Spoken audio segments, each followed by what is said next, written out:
To save money, I rented a cheap apartment in a rough part of town. The building, an aging relic with cracked walls and flickering lights, seemed to exhale a musty odor that lingered no matter how much I cleaned.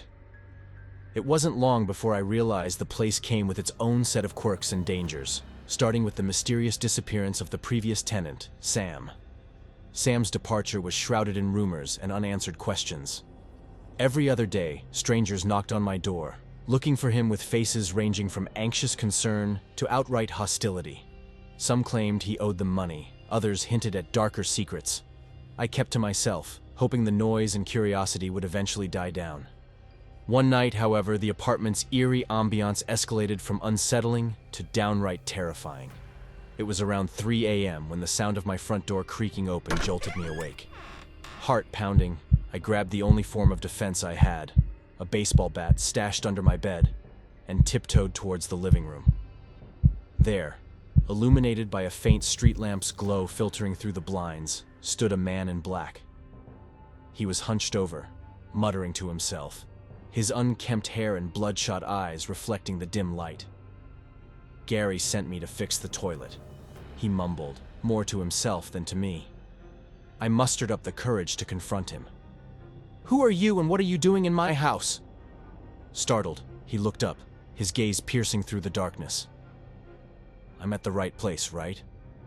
His voice wavered, uncertain. "No," I replied firmly, trying to mask my fear. "Sam doesn't live here anymore. You have the wrong address." His expression shifted from confusion to realization, and then something darker crept over his features.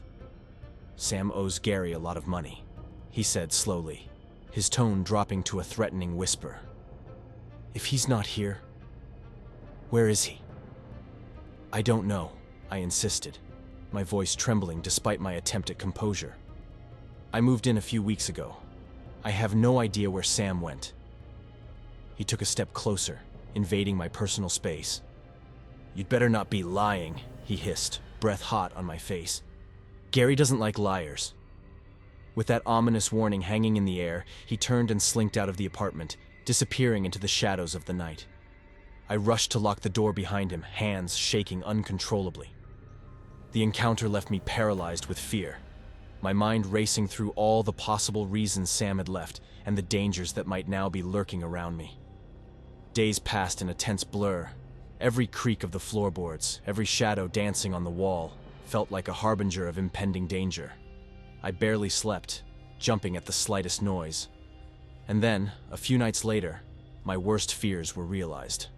I woke abruptly, bathed in cold sweat, to the sound of heavy breathing just outside my bedroom door. Gripping the baseball bat like a lifeline, I held my breath, straining to hear any hint of movement. The doorknob began to turn slowly, emitting a faint, ominous creak as the door edged open inch by agonizing inch. In the pitch-black darkness of the room, I squinted, my heart hammering in my chest. There, in the narrow slit of light from the hallway, were two glinting orbs, eyes filled with malice and intent.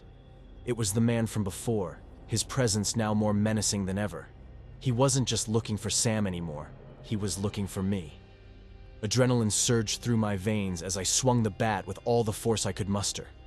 It connected with a sickening thud, accompanied by a grunt of pain. The man stumbled back, cursing vehemently, before bolting down the hallway and disappearing into the night. Shaken and trembling, I immediately dialed emergency services. The police arrived swiftly, combing through the apartment and the surrounding area, but found no trace of the intruder. They took my statement, offered vague reassurances, and advised me to stay elsewhere for the night. I didn't need to be told twice. The next day, I packed my essentials in a daze, leaving behind the apartment that had become a living nightmare. The memories of that night haunted me, the heavy breathing, the malicious stare, the desperate swing of the bat. I moved out, but the fear stayed with me, an invisible weight on my shoulders, a reminder that danger can lurk in the most unexpected places, even behind the door of a seemingly innocuous apartment.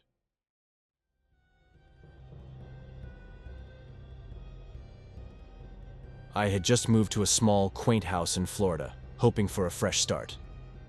It was a charming place, though a bit old, with creaky floors and a musty smell that lingered in the humid air.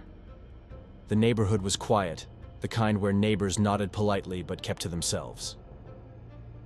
Little did I know, the peaceful facade would soon crumble, revealing the true nature of my new home.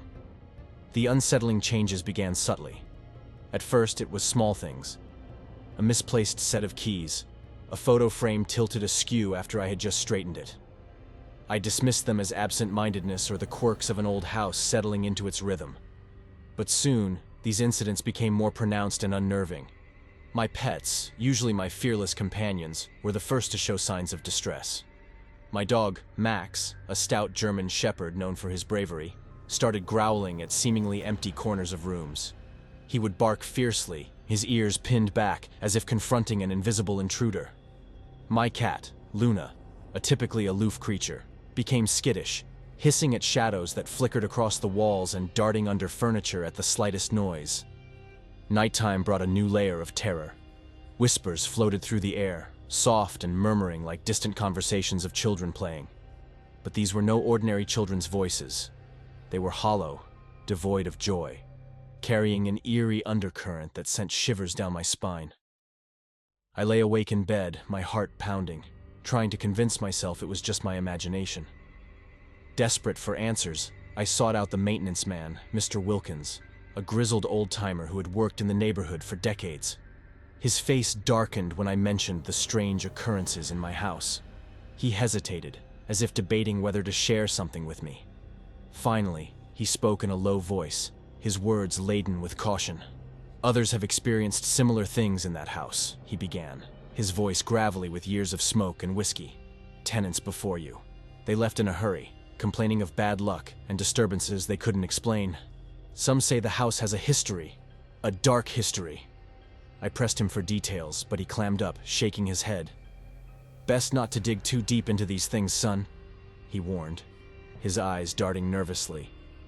"Some things are better left undisturbed." That night, as I lay in bed, the whispers grew louder, more insistent.